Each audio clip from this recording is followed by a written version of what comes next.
People always ask me how I come up with my unique ideas, and to be honest, I'm not 100% sure. And I definitely was not that creative before, and now I can see that there are some practices that I've developed that make me more creative. Coming up with ideas is just like exercising. The more you do it, the more you get better and quicker at it. In this lesson, I'm gonna share with you 5 techniques to help you always exercise your brain. Number 1, write your ideas down. I now always write my ideas onto a piece of paper. This is something I learned from my friend Doro, and it completely changed my practice.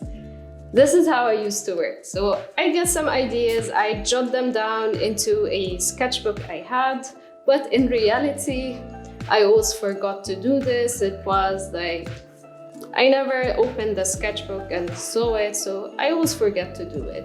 And I would end up thinking of the ideas I had in my head over and over again whenever it popped up. And I would try so hard to not forget them, to keep it in my head. And this made these 5 ideas I had, these 5 projects I wanted to work on someday, it made it become so valuable in my head, and unknowingly this created in me the fear of running out of ideas. That what if I forget these ideas, because I wasn't generating any other ideas because my brain was so consumed about saving these ideas in my head.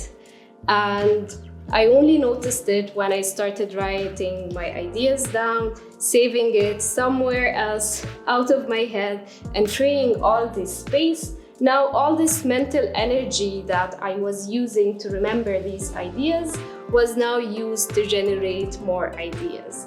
And as you see, I don't only like to write it down, but I also like to display all my ideas in my studio wall.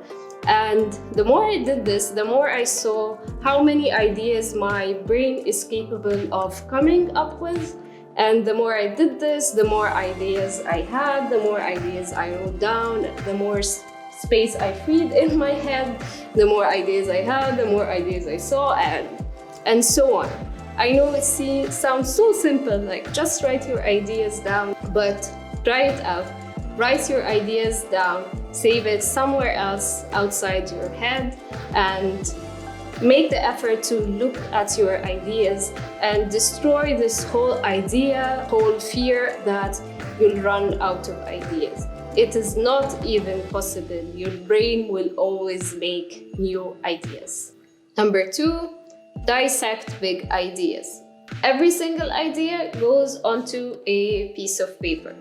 Even if it doesn't make sense, even if it requires a skill set that you are currently not capable of. Write it down and it will all come together one day. And instead, try to think of another idea that uses the same concept of this idea, but a smaller one that you are capable of doing at this very moment. For example, I made an interactive machine called the AMIN machine, this one, and the original idea was much bigger than this, but I even started it even smaller than the interactive machine with just a simple stop motion animation, just to test that the idea of using eyes as pixels to spell out words actually worked. And when I put this out into the world, I got an opportunity to turn it into a bigger project. This is when I made the AMIN machine. And hopefully one day I'll be able to work on this idea on a much bigger scale as I've originally imagined. Number 3, find your intersections. I noticed that my most creative ideas came when I stopped seeing DINA as DINA, who was the product designer, and now this chapter is over, and now DINA is just an animator. But instead, when I started mixing these two things together, product design and stop motion, and even when I mixed a third thing that I was very passionate about, which is trash, I like trash, this is where I found my most creative ideas. I know that people think in different ways and there is no one formula of idea generation, but there's always a unique idea that only someone with your collection of knowledge, skills, passions, interests will come up with. The more you do this, the more you'll understand how your brain works. So think of all the things that you're interested in. I'm interested in, for example, physics. I like mechanical objects. I like analog animations. I like product design. I love factories and the whole production process. I love systems in general. So I like nature. Everyone, like a lot of people like nature, but for me specifically, I like to see systems in nature. So the more I read about these things and increase the knowledge in them and try to connect them together, this is where I get my ideas from. So think of all the things that you're interested in, jot them down, and try to find common areas where you can link 2 or 3 of them together. Number 4, strip away all labels. In my work, I love to show objects in new ways, and this is how I think about it. To the product designer in me, this is not a pencil.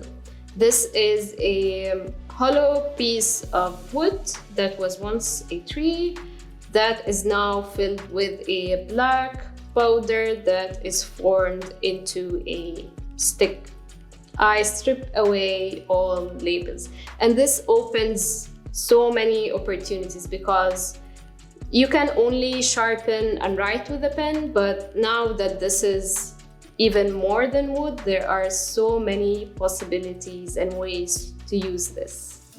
Number 5, apply limitations.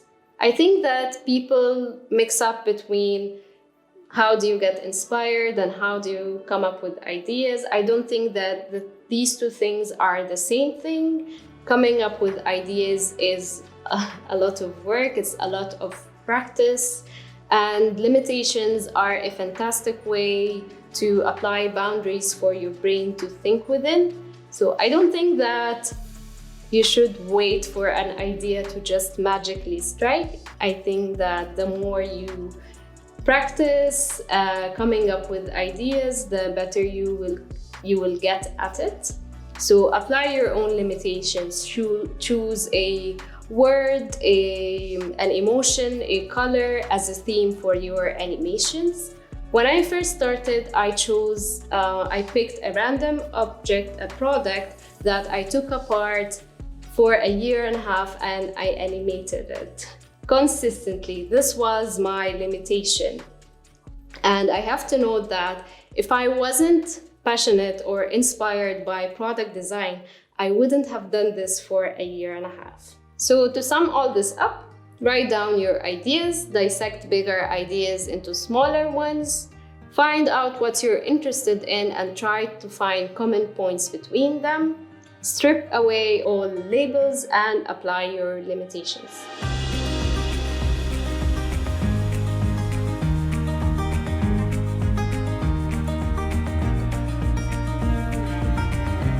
Thanks for watching. If you enjoyed this video, feel free to like and subscribe to stay up to date on all of our latest videos.